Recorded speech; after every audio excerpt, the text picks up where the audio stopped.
Bonsoir mes sportifs, c'est un plaisir pour moi aujourd'hui de vous entretenir sur cette thématique, notamment le petit déjeuner par rapport à nos enfants.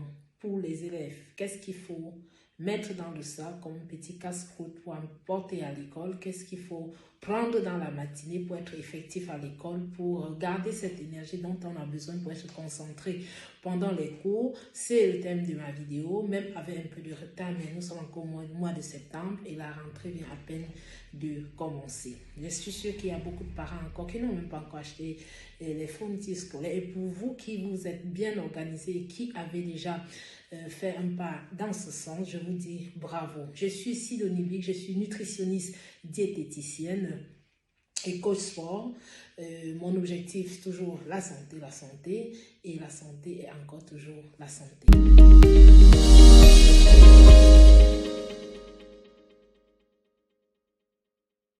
Voilà le type de petit déjeuner que nous donnons à nos enfants.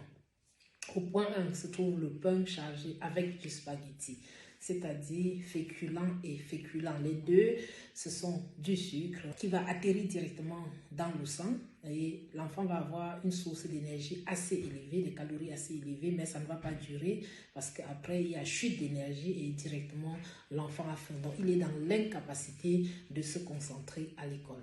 Nous avons le pain chocolat, le pain beurre. Nous savons au Cameroun généralement quand on achète le chocolat, même quand les temps n'étaient pas encore comme aujourd'hui, on va diluer le chocolat qui sort de l'industrie étant encore bien lourd, mais on va diluer juste parce qu'on veut avoir du profit. Donc quand vous prenez ce type de chocolat chargé dans du pain, c'est des conséquences graves au niveau de la santé. Donc apparemment vous avez mangé, vous avez de l'énergie, c'est encore des glucides, c'est-à-dire du sucre, hein. Les glucides c'est simplement du sucre. Donc cette énergie est faite pour être dépensée, donc l'enfant va avoir cela, aller à l'école, chute d'énergie exactement comme le pain spaghetti, et après quelques temps il ne peut plus se concentrer parce qu'il a faim.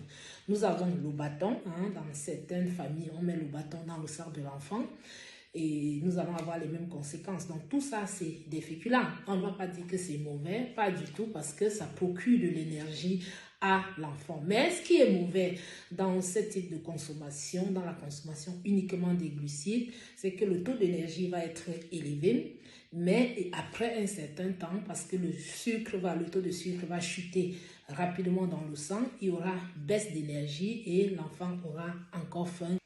Donc, le conseil que je peux donner à ce niveau, c'est assez simple.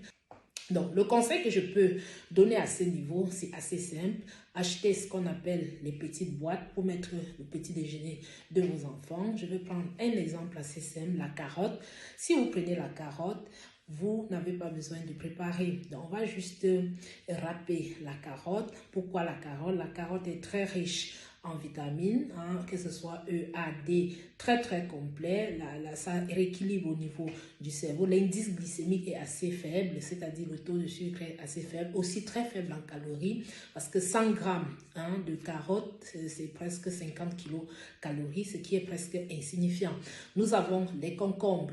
Les concombres, on va les laver, plein d'eau, plein aussi de vitamines, hein. On va juste découper l'indice glycémique assez faible. L'indice glycémique, c'est le taux de sucre qui va à la rapidité du glucose à entrer dans le sang. Donc, c'est très faible aussi, très conseillé. On va juste découper. Et si on a acheté du pain blanc, on peut juste mettre un peu de beurre, légèrement. On met les courgettes à l'intérieur. On met les carottes dans un bol et l'enfant peut consommer comme petit déjeuner à l'école ou même à la maison avant de partir. L'enfant aussi, on peut juste apprêter le haricot vert, il est très facile.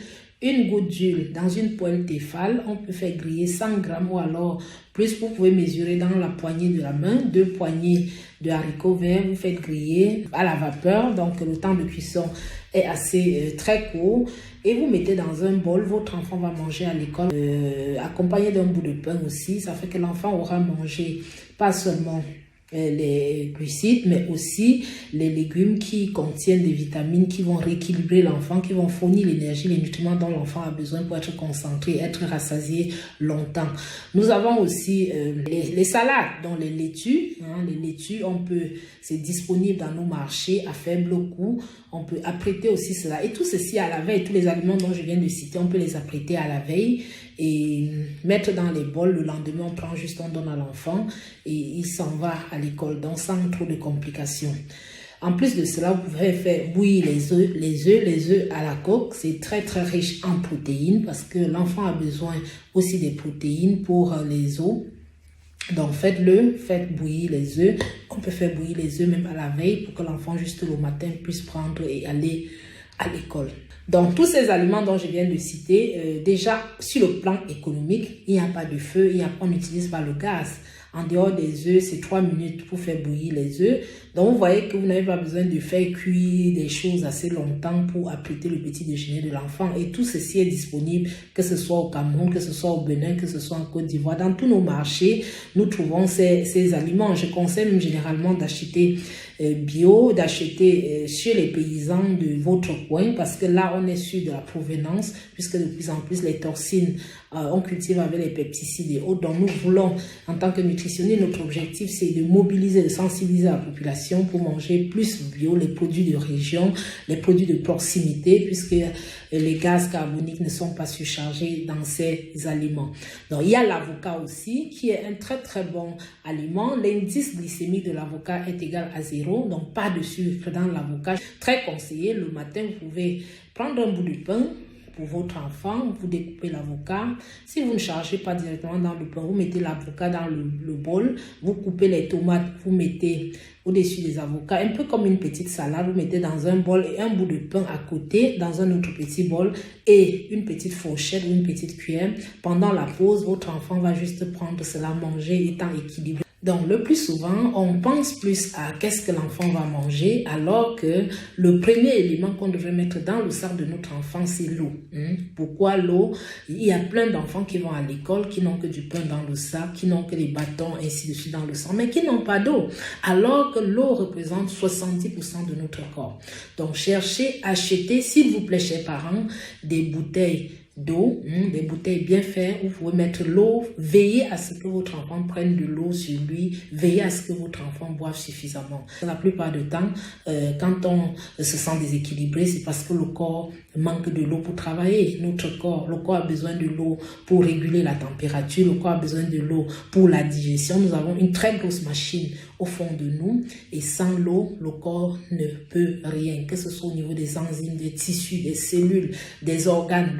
Le corps a besoin de l'eau. Donc, mettez une bouteille d'eau dans le sac de votre enfant pour qu'à l'école, que l'enfant ne soit pas déséquilibré, que l'enfant puisse manger, boire pour être un enfant en bonne santé, éviter les maux de tête chroniques, éviter les chutes catastrophiques à l'école. Donc, au niveau des fruits, nous pouvons couper la papaye en tranches. On met simplement dans le bol pour l'enfant un doigt de banane. On n'a pas besoin de juste directement dans le sac de l'enfant, par exemple. Voilà une source d'énergie constante pour qu'il peut garder l'enfant, quoi. Donc, c'est des très petits gestes vraiment moins chers, qui ne coûtent pas beaucoup, mais qui va finalement sauver la vie de l'enfant, parce que je connais ce que coûte l'école aujourd'hui. Nous investissons beaucoup dans les fournitures, dans la pension, mais nous négligeons l'humain, nous négligeons l'enfant. L'enfant est au centre du débat. Si l'enfant n'est pas en santé, tout ce que vous aurez fait ne servira à rien. Donc, c'est juste une sensibilisation. Je sais que vous vous mettez déjà. Je sais que les temps ne sont pas faciles.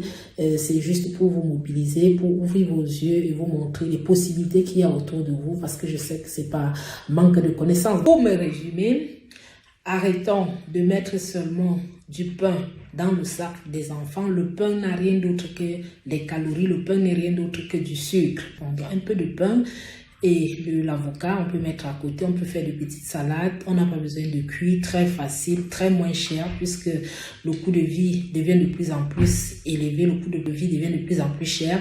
Donc, nous cherchons les moyens. Comment est-ce qu'on peut protéger notre santé et au même moment protéger aussi notre porte-monnaie? Donc, si tu regardes cette vidéo, nous sommes encore au début d'une très très belle aventure avec NutriSfit. Donc, abonne ma page, like, partage, invite tes amis pour qu'ensemble, pour ne pas rater les prochaines publications. Au revoir.